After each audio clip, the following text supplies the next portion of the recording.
Hello, welcome to the anatomy of the chef knife. What we have here is the classic chef knife that's used for the majority of knife work that is done in the professional kitchen.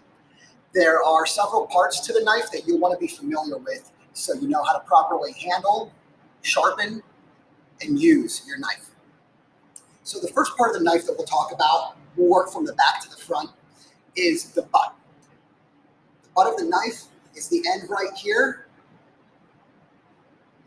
about the last inch or so. Very sturdy.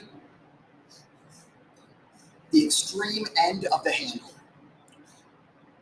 Within the handle, you see 3 rivets, and these rivets are used to hold the scales, which is the wooden part on either side of the tang. So those 3 different parts that I just talked about. The scales, which are the pieces of the handle that are on either side of this thin sliver of metal, which is called the tang.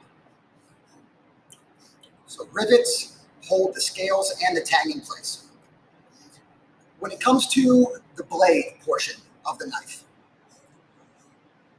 the last inch or so is called the heel. It is the strongest part of the blade, used to cut through very dense items. The top is called the spine, right along the top here. We have the tip, which is the last inch of the knife. The point is the extreme end of the blade. The bolster is a part right in between the scales and the heel. On classic chef knives, you will see a more pronounced metal piece holding those 2 pieces together, strengthening the heel where it meets the scales. Finally, the edge.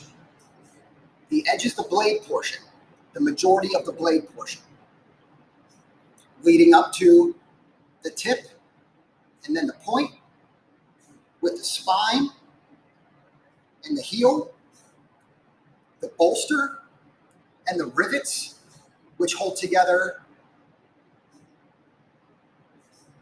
the scales and the tang, with the butt on the end.